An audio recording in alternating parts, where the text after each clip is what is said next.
Биз анда кезектеги финалистти кол чабуулар менен чакыралым да, финалисттер чыгып атканда кол чаап турсаңыздар, булар жүздөгөн адамдардан алдыга озуп чыгып келишти. Сайра Батыркулова эжекебиз.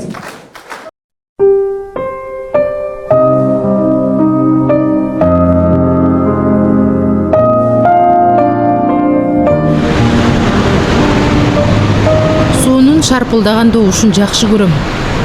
Суу өмүр. Суу көңүлдүн да, көйнөктүн да кирин кетирет дечү чоң энем. Айылыбыздын этегиндеги Узун Акмат дарыясынын түнкү добушун тыңшап жатып кыялданган жагар эле. Бир күнү апамды ээрчип деңиз флотунда кызмат өтөгөн уулу аскерден келген айылдашыбыздын үйүнө бардык. Терезеде турган муштумдай буюмга көзүм түшкөнүн байкаган үйеси, бул деңиздин жээгинен табылган үлүл. Кулагыңа жакындатсаң, деңиздин шоокумун угасың дей салды. Чын эле шуулдап, анан түрүлүп келип жээкке урунуп аткандай суунун шарпылдаган добушу кулгансыда. Ошондон кийин мен эсиме түшө калган сайын деңиз жөнүндө ойлонуп, деңиз жөнүндө кыялданчу болдум.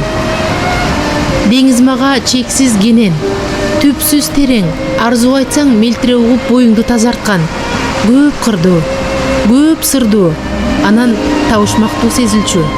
Мен аны жанынан көрбөй туруп, ички туюм менен так ушундай кабылдадым. Деңизге болгон арзуу менде ушинтип башталды. Балким качандыр бир кезде менин ата тегим деңиздин жээгинде жашагандыр. Балким генетикалык эс тутум мен аркылуу деңизди сагынып, мен аркылуу деңизге куса болуп аткандыр. Ким билсин. Кийин мен капа болсом, кубансам же келечек тууралуу кыялдангым келсе, колумду толтуруп кулагыма жакындатып, өзүмдүн деңизимди тыңшаганды адат кылдым. Сыртымдан тартынчаак, өтүмсүз болгон менен өзүм калганда кыялдарга бай баатыр элем. Деңизди тыңшап жүрүп, ыр жаздым. Ырга окшошпосо дагы айтоор эч кимге көрсөтпөй чиймелеп жүрдүм.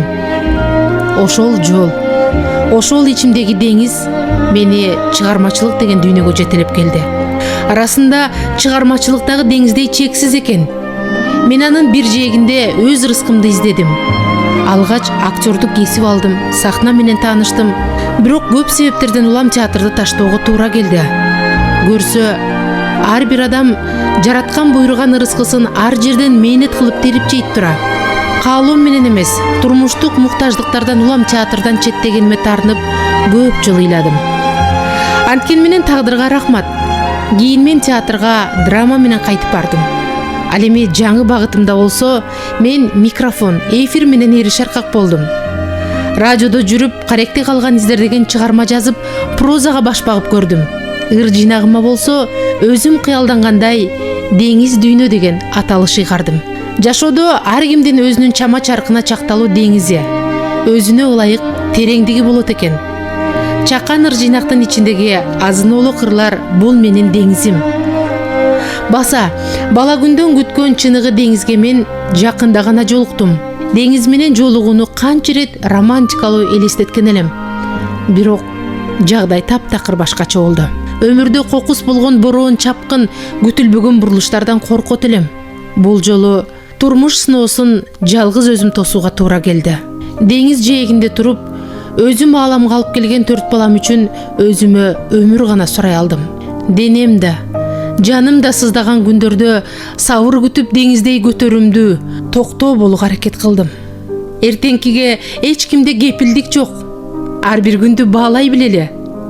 Бакытты бардан издеп, жашоону жаркырата жашайлы.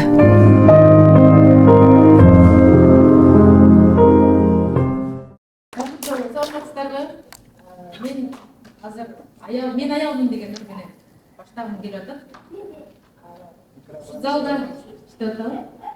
Залда айымдар көп экен. Демек мен тараптар көп деп ойлойм. Мен аялмын. Мекен үчүн соксо эрдин жүрөгү, мен анын кубат күчү тиреги, мен сиңген баатырында ийилип, мээрим менен мен анын сүйөрү. Мен аялмын. Ооматында өткүр жигит кабылан, отту кечип жалканбаган жалындан кирпигимдин ирмемине байланып, бакыт издеп, бейиш тапкан багымдан. Мен аялмын. Карегине бүт дүйнөнүн сыйбаган, Кучагына арзу, сүйүү жыйнаган, акылымды кыска дешер билбеген, алсыз дешер кубатымды туйбаган. Мен аялмын. Таналбайсың акылдын эс тутумун, тагдырыңдын унутпагын усулун, түндүгүңдүн отун жагып төөлүк, тууруңдун шам чырагы кутумун. Мен аялмын. Тоонун бийик жапыз дебей адырын, тегиз төккөн күн сыяктуу жарыгын, теңир берген жарыгыңа айланып, тартып келем азабыңдын жарымын. Мен аялмын. Куралса да дүйнө чексиз асылдан, кучагына бүт ааламды батырган, күн башталат күлкү менен үн чыгып, кубаты зор апа деген атымдан. Мен аялмын. Өрүшүндөн өнүп чыгып куралам, өзөгүмдө өзгөрбөгөн адам, өлгү албай жанымдан жан жарасып, өмүр көчүн өмүр менен улаган. Жалбыракта түшпөй деле дарактан, болбосо эгер көктө улуу жараткан, адамзаттын учун улап өксүтпөй, ажердеги мен аялмын жаратман.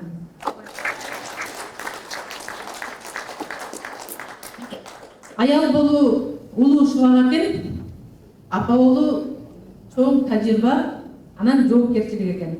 Мен апа болуу деген урок берейин.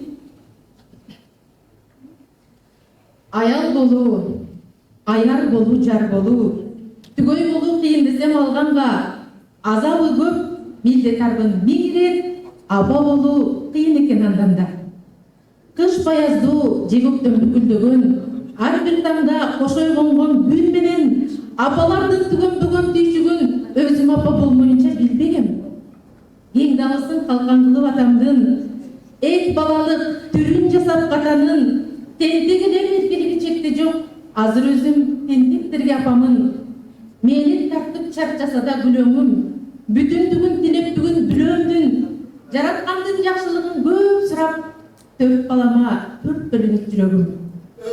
Кичүү серке, күчүк менен жытташып, мактоо менен жеген ашы 3 кашык, оюнга үйдөн сүйрөп эшикке, колго тийген чака, чөмүч бүт ташып, курчак ойнойт бири барып жүк чачып, унуттулсаң ашканамда сүт ташып, жарманамды жасап кирин жууганча, кызылдатат ишим бүтпөй күн батып. Улусу кыз, улуу милдет талабын, кичүүсүнүн окуйм кошо сабагын, чолоо тийбей жоолугумду оңдоого, күйпөлөктөн колдон түшпөй казаным. Бойдок кезде кантип жалгыз жашадым, апа болдум, арууландым, тазардым. Алар жокто үйүм үйгө окшобой, балдар менен бакыт тапкан базарым. Билбейм канча жеңилгеним жеңишим, балдар менен толуп билем өрүшүм. Апа болбой, аял болсом жөн гана, куру болмок бул өмүргө келишим.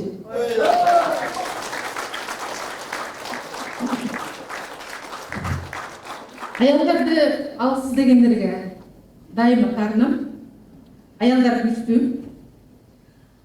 Аялдар бул дүйнөдө көп түйшүктү артынса дагы, керек болсо жүрөгү катуу таарынса дагы, эртең менен таарынып кеткен жолдошум кечинде күлүп турса болот. Биз ошол үчүн күчтүүбүз. Мен азыр аял бактысы деген урок берейин. Чайын камдап чаркайланам арттанда, унут кылып убай салган катасын, жекшембиде жууп койгон жөнөттүм, ак көйнүктүн жаркыратып жакасын. Билем бакыт, ишеним жок, сыйда жок, түйшүгүнө түтө албасаң ынактын, карашыңын кырчы карабы түктөп, бүгүн даны жумушуна узаттым. Кечте келет, тамак даяр, үй жылуу, канат жайып эрке кызы жүгүрөт, мээрим толгон ушул эрмем эң кымбат, эмне талам айбын айтып күнүлөп. Аяздуу кеч, бапырайбыз алтообуз, ата деген туусу тура бүлөнүн. Аял үчүн балким ушул чоң бакыт, узун түндө тынчалыктайм жүрөгүн. Эртең дагы зыңгыратып жөнөтөм, сезип турсун түнөгүмдө кут барын. Аз эркелер келбетине көз салган, жарықты жан экен деп суктасын.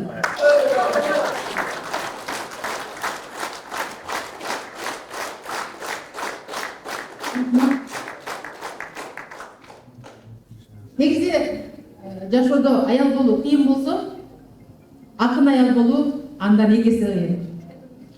Өзгөрбөчү жакшы адам.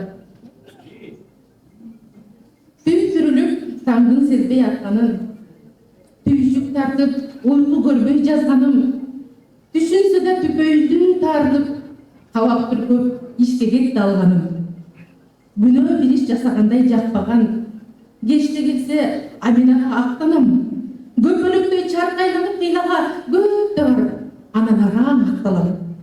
А бір кезде азырқыдан башқа елем. Кемтігі жоқ, мен дасаға жақшы елем. Жолдыраған қарегімді жақтырып, жоғазымды сағмай матақ челем. Қал күндер, ауылбай қол қайрадан. Есіңде біздің көктем жайнаған, айды күнді күе қылып антыңа ашықмын деп сен сүйінді арнаған. Тандырған қарегімден отынан, чыпылдаған тер төгіліп жонымдан, сүртісімді жоқ қылып менданан, сағырнаған жақшырымды оқығам.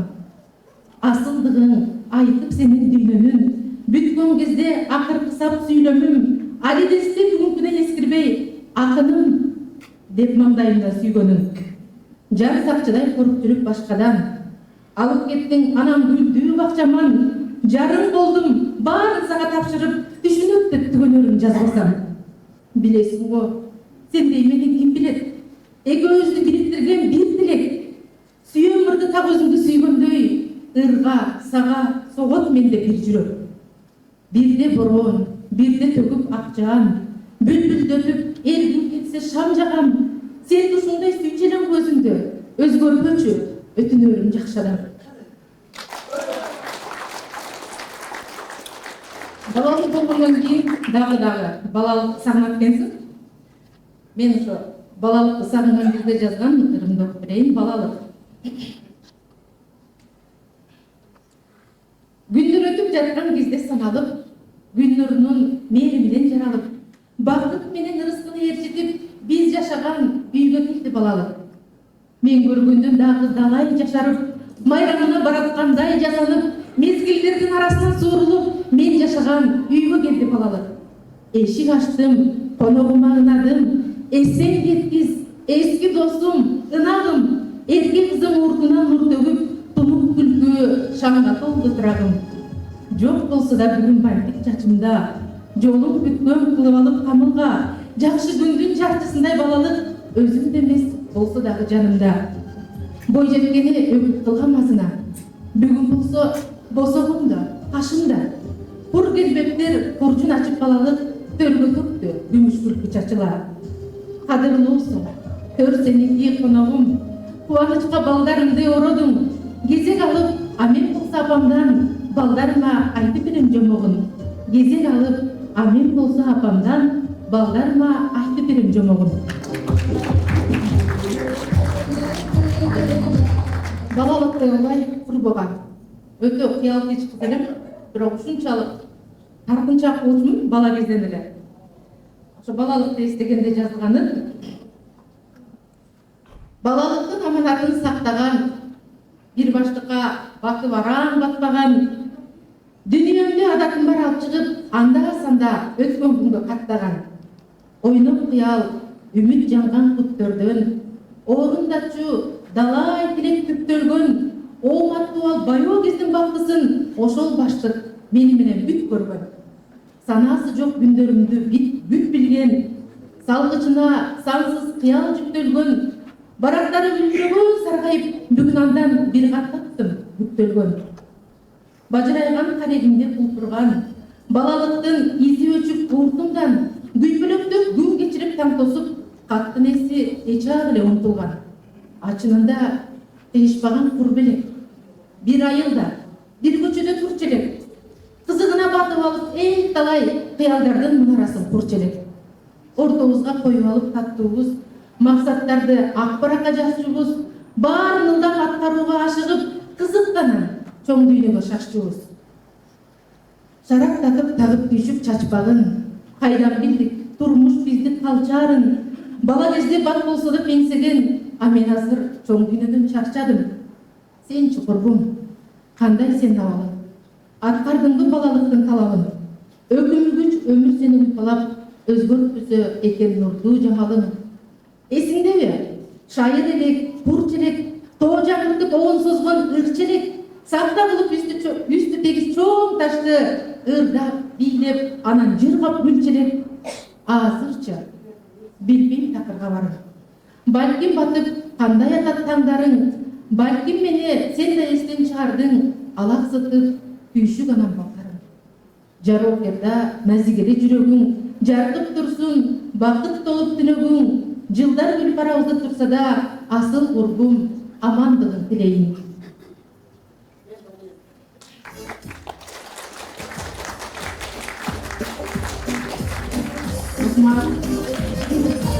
Демдеп тұрыңыздар, шын эле сахнага чыгуу ар бир жолу кыйын. Актерлук кесип алып сахна менен тааныш болсоң деле, баары бир элдин алдына чыккан сүрдүм. Анын үстүнө мен акыркы 2 жылдан бери элдин алдына чыга эле келип, ошого да бир аз сүрдүп атам. Азыр болсо турмуш деген урок берейин. Негизи көңүл назиктешет. Мен деле ошентип ойлойм, көңүл назиктеп. Бирок эмнегедир баарыбыз ошол көңүлдү көп окутат экенбиз. Анан дагы эң башкысы, эң жакын сенин кымбат адамдарың көңүлүңдү көп окутат экен. Ошого карабай, аларды кечирип жашаганга туура келет экен. Турмуш, алчытага өкчөгөн, бирде толуп, бирде кемип бөксөрөм. Чечип алып көйнөгүмдүн күрмөсүн, чорпо келем, чебер болдум көктөгөн. Катаал экен, өктөм экен талабың, канча жолу капа кийди кабагым, ишенимдин ийгине жибирип, канча кыял үмүттөрдү жамадым. Тагдыр сенин түгөнбөй, сынагың, билбейм канча бийигиңден куларым, билбейм дагы канча жолу жаркылдап, канча күндүн көкүлүнөн сыларым. Эки дүйнө. Негизи ушундай сезем мен. Ичимде сиздер билбеген бир дүйнө жашагандай, бир деңизим бардай сезем. Бир дүйнөмдө тоуратчу жанардай, бир дүйнөмдө көңүл көөдөн агарбай, кээде бүтүн, кээде экиге бөлүнүп, өмүр сүрөм эки бөлөк адамдай. Бири токтоо, бири толкун жиреген, бири сүйүү, бири тынчтык тилеген, бири калбас эки дүйнө бир мезгил, бирине күз, бирине жаз түнөгөн. Бири мопок, чөгүп, кейип, кайгырып, өтүмү жок бар дүйнөдөн айбылып, ак жибектен көйнөк кийип айбире, сезим менен жашайт тышты жайкылып. Бири бүлүп макул болсо бүгүнгө, нөсөрлөгөн жамгыр төгөт биринде, бир дүйнөмдү кеп кылышып көпчүлүк, бирине эч ким билбес аттин тирүүндө. Жазга, күзгө, өлчөм канча ким билет, жашап бүтсө, жалт деп өчөр өмүр от, жандар билбес жарык дүйнөм бир күнү, өзүм менен кабырыма көмүлөт.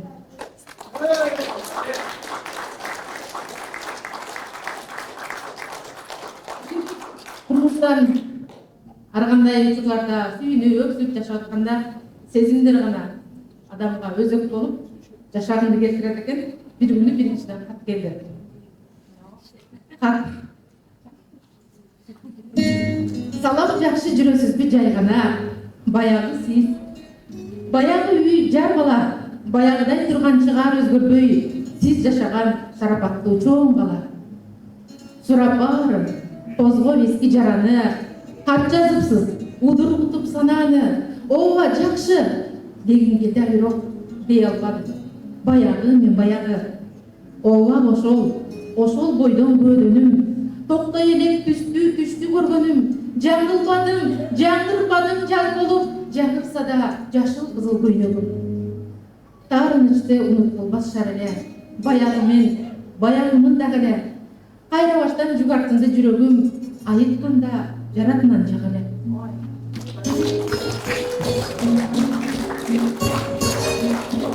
Жогоруда айткандай, ичимде баатырмын. Барып жолуга албасам дагы кыялымда жолугуп турам. Эмгек кыял деген урок дейт. Тизгин тартпай унун карыпты күмбүт, ыгы менен болуп көрдүм жүрөктүн. Сыр алдырбай, токтоо турсам сыртымдан, кыялымдын тентектигин билет ким. Кыйма чийме жолдор жатса каршымда, башка багыт, башка жолго жанашпай, жетиретип көйнөгүмдөн жетелеп, бир таман жол сагалпар дадашпай. Шүйдүрүндөн шууру тизип тагынып, шыырына көнүп анан оюмдун, көңүл сүйгөн кайрымыңды угууга деңизиңдин тереңине боюрдум. Унуттулгум келди, унуттум башканы, бир барагы мендик болсун өмүрдүн. Тосуп чыкты чачым жерге таратып, Kucak jaygan толкундарга өвүлдүм. Бөгүндөнүп көкүрөккө уйулган. Куса менен күрөшүүдөн жеңилдим. Сагындың ба? Шыбырады таанышын. Сагындым деп шыбырады эримин. Ак чардактар, анан тунук асманын суу перидей турдум толкуп ыргырап, ансыз деле баары бүтүп бир күнү сага келчү канат билен кыргылат. Тизгин тартпай унуттарып бүгүнбүт. Ылгы менен болуп көрдүм жүрөктүн. Сыр алдырбай токтоо турсам сыртымдан, кыялымдын тентектигин билеттим.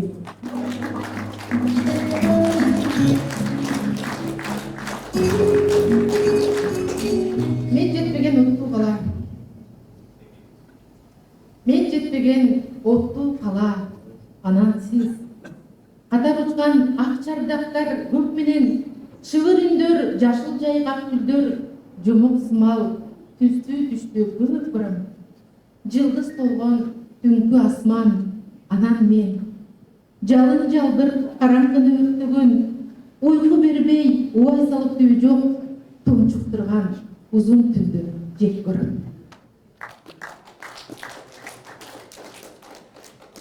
Күчүмүн бүтүп кандай экен айтып бергим келет. 90 миң жазылып түйүлүп, токтобой аптыгып büyügүп, келерин кандай чуркачу жүрөгүм жол карап жүгүрүп. Кирпигим илмелип, ийилип, кадалып тынымсыз тигилип, кара жол таманын өпүрүп, карегим жол тосчу сүйүнүп. Сан ирек бүгүлүп, сан ирек чачылып биригип, мен сени күчүмүн келерде, күчүмүн төрт дүйнөм бүлүнүп. Шамал. Мен өзүмдү табиятка көп салыштырам. Бул жолу шамал менен салыштырдым. Ойлор менен алпырышып жарышкан жалгыз элем. Шамал уулуп алыстан, көз ирмемде баарын көккө сапырды, каарданып, каптап келип капыстан. Бактырактар турса да калтырап, доолуланып, шамал уулам аркырап, жанын кыйнап ташка тоого урунду, бөксөрбөгөн бир ызасы барчылап. Уулу уңшуп, арман айтты ким билет, катуулаган сайынгам күркүрөп, кечээ таңда көз ачылган бечара кулап жатты, гүлдөр сылап үлбүрөп. Ызаланып жоготкондой жарыгын, издегендир балким өрөөн жайыгын, билбейм балким батыра албай көөдөнгө айтып келди айсыз түнгү айыбын. Уюлгуду, баарын бойго топтоду, шамал уулуп кимди мынча жоктоду, буркан шаркан түшүп ыйлап далайга чарчагандай анан көптө токтоду. Тынча үйдө тынчы кеткен шамалды, тар бөлмөдө өзгөртө албай абалды, тизгин үзүп кетким келди мен дагы түшүнчүдөй шамал гана чамамда. Шамал менен менде келер окшоштук, ызабызды көптө кадырттык.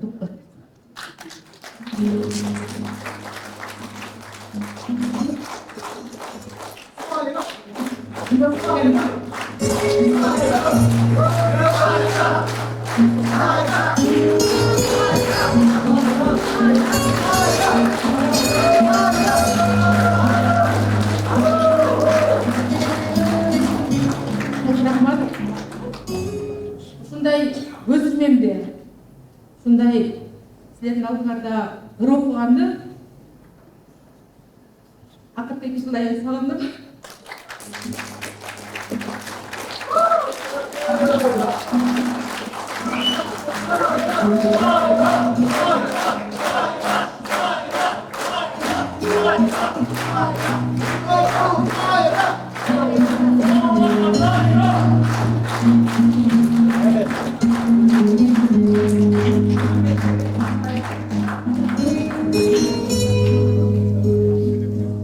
Мага жаккан бир адам, балким сиздердин алдыңыздарда толкундонушу, сезим сүйүүгө токтотуп туруп, болбосо оңой эмес болот да чын эле. Кең дүйнөнүн баарысы, жылдыз, асман, кичирейип чексиздик, аалам баткан, карелиме жашынып көптөн бери бирөө жүрөк көзүмдө мага жаккан. Жамалымды жаркытып өңдөн азган, билегиме билерик арзуу таккан, билинбеген күч берип, эргүү берип, бирөө жүрөк көңүлдө мага жаккан. жашкан, бир аламга жетелеп эшик ачкан, айтылбаган сагыныч куса болуп, бирөө жашайт сезимде мага жаккан. Бирок аныкы аруу актан, меники эмес жаздыгы кечте жаткан, толук талбас түбөлүк көксө бойдон жарым бакыт курусун жалгыз тапкан. Мага жаккан бир адам, мага жаккан, бүтпөйм аны күтүлбөйм гүлзар бактан, билип туруп баарысын кыйын экен, көлөкөдө көмүскө сезим баккан. Кең дүйнөнүн баарысы жылдыз асман, кичирейип чексиздик аалам баткан, кара деме жашыны көптөн бери бирөө жашайт көзүндө мага жаккан.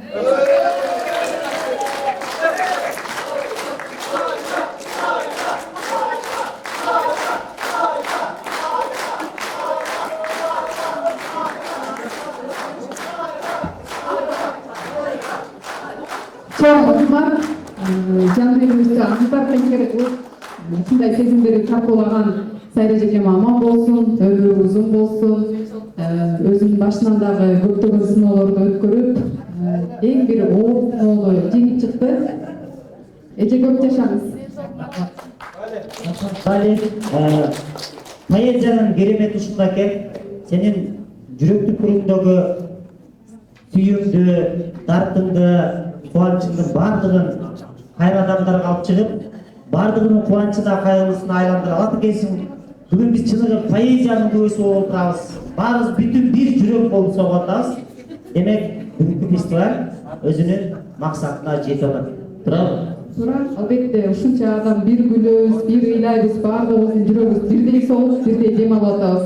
Мына ушундай сезимдерди тартуулап аткан биздин калемгерлерге терең ыраазычылык жана ушул калемгерлерди ар кай жерде чачырап жүргөндө бириктирип, ушул куттуу сахнага алып чыкканына Нуржан Давлетбековна аман болсун. Эже рахмат сизге.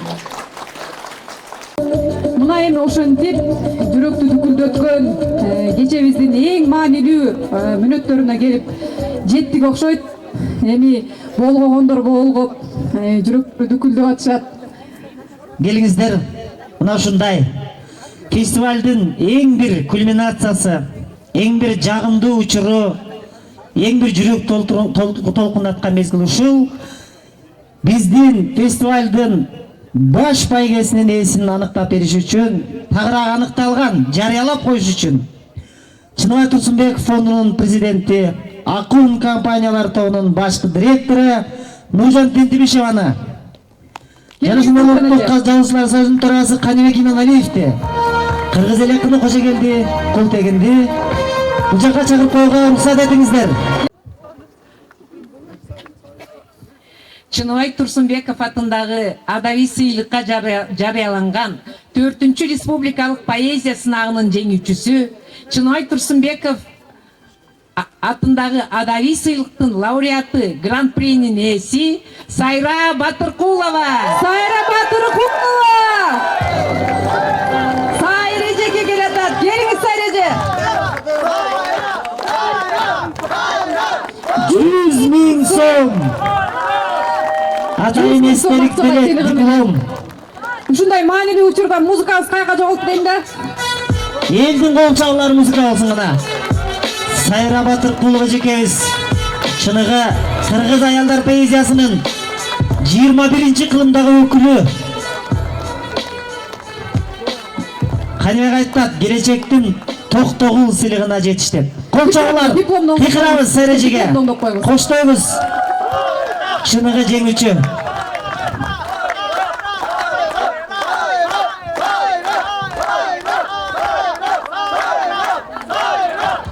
Сыйлыгыңыз кут болсун, караңызчы, элдин колдоосун.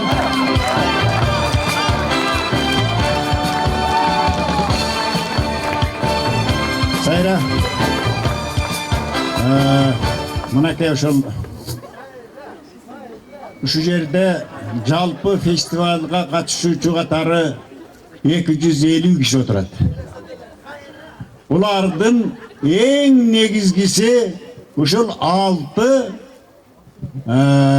баягы акындардын жеңүүчүсү болуп келген 6 финалист ядросу болуп турат. Ошол 6 финалистти аныкташ үчүн ушунча эл чогулуп отурат. Ушул көгүлтүр көлдүн жээгинде. башкы байгени гран прини алгандыгың үчүн чын жүрөгүбүздөн куттуктайбыз. Кыргызга, элге эми чындап кызмат кылат деп үмүт артабыз. Кудай ушул ден соолугуңду берип, үй бүлөң менен, 4 балаң менен, жакшынакай жарың менен жакшылык үстүндө жүрө бергин. Ийгиликтерге, бийиктиктерге жалгашсын. Анан мен мына уюштуруучулардан бир суранайын деп атам. Биздин бардык калыстар тобунун төрагасы катары мынандай жакшынакай экран турат. Ушул экранга биздин койгон балды мынакей 6 финалист үчүн şu жерге bir жарыялап койсоңуздар, кааласаңыздар сүрөткө тартып алыңыздар. Ким кандай анткени кээ бир бал менен айырмаланды. Баарысы жеңүүчү. Анан ушул да кайталап айтайын, мурда да айттым эле. Биз сайра ким экенин билбеген кезде, берки балабыздын аты ким?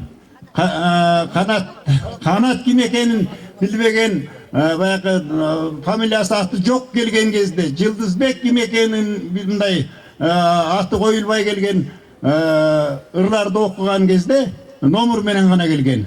Өзүнчө бал койгонбуз. Ага кошумча мына сиздердин катышуңуздар менен 2 тапшырма боюнча ырдын, тексттин ошол поэтикалуулугу жана көркөм окуу чеберчилиги боюнча бал койдук. Ошонун барысын кошкондо арифметикалык эсеп менен чыкты. Бул ошол биздин жүзүбүз жарык болсун, жарыялап койсоңуздар болот, сүрөткө тартып алсаңыздар болот. Барысы ачык айкын болсун. Урматтуу агайын туугандар, Чыныбай Турсунбековдун Акын ордосу бүгүн поэзия ордосуна айланып отурат. Мен биринчи жолу катышып атам. Бул фестиваль жалпы улуттук деңгээлде өттү. Өткөндө да керемет көлдүн жээгинде өттү. 2004 жылы биз Кыргызстандан делегация болуп Кызыл Суу автономия областына барып калдык. Жусуп Мамай атабыз менен учураштык. Ошондо Жусуп Мамай атабыз эл кандай жатат, көл кандай жатат деди. Анан минтип айтты. Бүт мусулман баласы ниет кылып тапкан ташаганын пенсиясын Меккеге барам деп акчасын чогултат деди. Биз Кызыл Суудагы кыргыздар ниет кылып бүт акчабызды чогултабыз, көлгө барабыз деп. Биз ошол касиеттүү көлдүн жээгинде 3 күн керемет күндөрдү өткөздүк. Сөзүндүн соңунда баарыбыздын поэзиянын, кыргыздын духунун кумири Алыкулдан бир шиңгел. Ысы көл, кээде тынчта, кээде толкун, толкусаң толкунуңа теңер токмун. Дүйнөдө канча жолдош күтсөм дагы, бир сырдуу сендей жолдош күткөн жокмун. Элибиз көлүбүз түбөлүктүү болсун, поэзия түбөлүктүү болсун. Рахмат. Канабек Топашевич, мына биз жазуучулар, акындар үчүн быйылкы жыл өзгөчө жыл. Кыргыз Республикасынын Улуттук жазуучулар союзунун 90 жылдык мааракеси алдыбызда турат.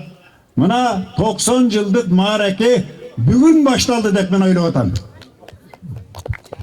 Рахмат. Жеңүүчүгө сөз берели. Жеңүүчү дагы өзүнүн Мына жеңүүчүнүн сыйлыгын, конвертин эл акын ачат, сыйлыктарын союздун төрагасы кармап турат. Не деген керемет бакыттын ордосунда тура дешебиз. Кутмандуу кечиңиздер менен ушул фестивалды уюштурган Нуржан эже баштаган уюштуруу тобуна биринчиден терең ыраазычылык билдирем эже. Рахмат. Мен сизди турмушта кумир тутуп калдым. Жарга берилүүнүн үлгүсү катары кабыл алдым. Мен дагы жарыма сизде мыкты жар болгум келип, бүгүн өзүмө ушундай сөз берип атам. Чынын айтканда мыкты жар болуш кыйын. Бар болуңуз, ден соолугуңуз бекем болсун, өмүрүңүз узун болсун. Анан калыстар тобуна деги эле ушул биздин ырыбызды окуп эми бул чоң түйшүк ошонун баардыгын окуп убактысын бөлүп баалап кимдин көңүлү кандай деп баарын баягы талдап чыгыш керек болот. Ошол түйшүктүү кызматты аркалаган Калыстар тобуна, Кожогелди агайым баштаган Калыстар тобуна чоң рахмат сиздерге, баардыгыңыздарга, жалпы эл журт сиздерге дагы таазим кылам. Анан менин жеңишимди чынымды айтсам, менден дагы үйдөгү апам, анан үйдөгү 4 балам күтүп атат. Мен азыр Кудай буйруса сүйүнчүлөйм. Анан ыр оку деген салып бар экен, окушум керекпи?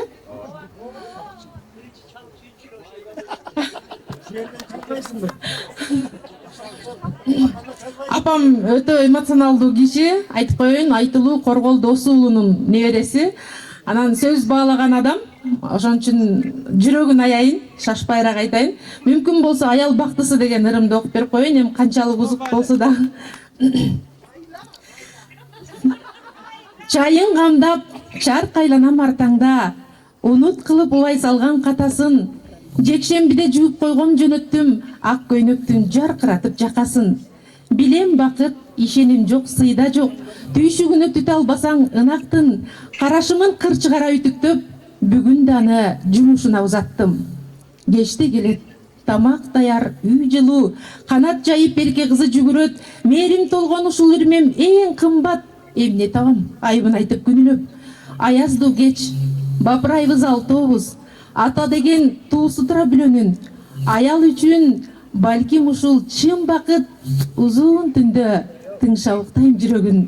Эртең дагы зыңгыратып жөнөтөм, сезип турсун түнөгүндө кут барын, ас элкилер келбетине кызыккан, жарым ыкты жан экен деп суктансын. Баракелде. Урматтуу поэзия сүйүүчүлөр, азыр эле Сайреже керемет сөз айтты. Нуржан Давлетбековнаны жар катары үлгү тутуп калдым деп. Мен ушул жердеги жигиттерге жана жалпы өлкөдөгү акын жары бар мырзаларга кайрылам. Жубайыңыздарды фестивалга жибериңиздер. Баш байгалап, же болбосо чыныгы жар болуусунун үлгүсүн алып келет. Мынакей бекер мастер класс өтүп берет Нуржан эже. Рахмат агайлар сиздерге.